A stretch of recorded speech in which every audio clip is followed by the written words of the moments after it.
Quietly struggling. I've always struggled with putting myself out in the world. When I was little, my mom would go to parent-teacher conferences, and every year she would come home with the same comment from my teachers. Kelly is very quiet. My mom would ask me if I could make a goal to speak up once a day in class, and I would try, but I didn't always succeed. Even today, there are times that I am not outgoing. It is hard for me to be outgoing for many reasons. It can be hard for me to be outgoing because observing people helps me to feel more comfortable. I need time to organize my ideas before speaking up or acting, and I don't want to look foolish. The first reason why it can be hard for me to be outgoing is because observing helps me to feel more comfortable. In middle school, when I went to dances, I stood back before going out on the dance floor. Other kids just dove right into the middle of the floor and started moving to the music, but I couldn't do that. Even if I am on vacation, I like to take some time to watch before I jump in and start doing things. Like the time I went on a cruise. The minute I got on board, I was surrounded by people. There were people asking questions and carrying suitcases and blocking hallways and crowding into the elevators.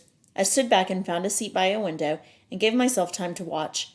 It was hard for me to be outgoing and just jump into the middle of the action. Observing makes me feel more comfortable.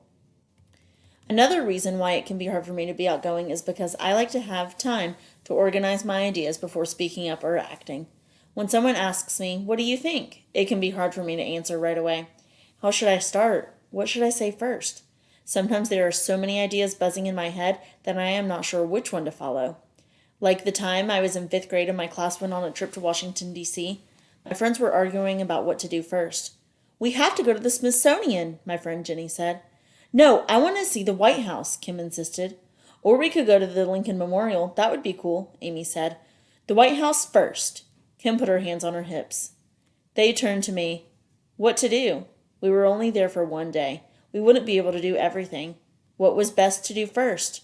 "Whatever you guys think," I said. I couldn't give my own opinion because I needed time to think and figure it out. I need to organize what I'm going to say. I realize now that when I didn't say my own opinion or speak up, that meant I had to follow what Jenny and Kim and Amy wanted to do. If I don't speak up, I'll have to follow what others say. But speaking up is not always easy.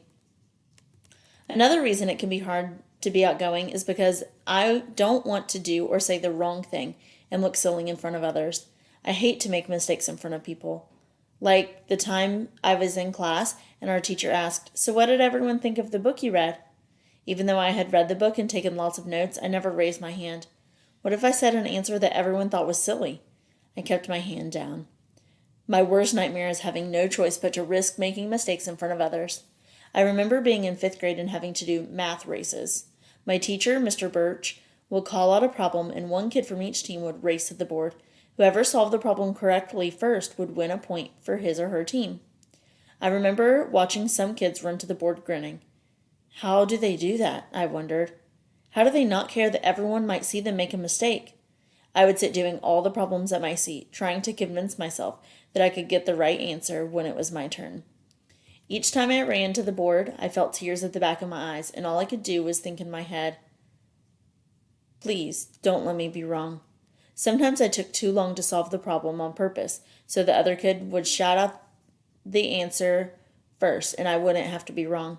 Being forced to put myself out in the world made me so nervous because I was constantly worried about what others would think.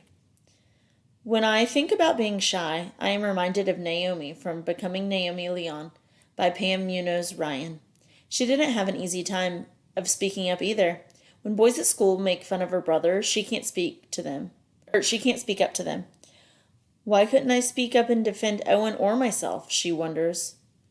Yet, as the story goes on, she starts to develop more confidence in herself. At the end of the story, she is able to speak up and take control of her own life. We know she has changed because her teacher, Mr. Marble, tells her, "Before you were a mouse, but now you have the countenance of a lioness." In fact, the author uses Naomi's name Leon, which means lion, as a symbol for how strong Naomi becomes. But when I think about Naomi's story and how developing greater confidence in herself allowed her to speak up, I see that what matters most is having inner strength that is lion strong. Having strong inner strength can help you to push away what other people say. This is easier said than done, but I'm starting to see that being quiet is a choice. I can decide when I want to be quiet and when I need to speak up, just like Naomi did. I don't think I'll ever be a loud voice in the world, but maybe that's okay. The world has a lot of voices that are loud and don't say much. I think what matters most is that I am proud of what I say and do. I have to be okay with my choice of when to be quiet and when to speak. I have to put myself out in the world when it matters. My mom used to ask me to make a goal of speaking up at least once. I think my new goal will be to not worry about how many times I speak up, but to know when doing so matters most and to be proud of what I say once I speak.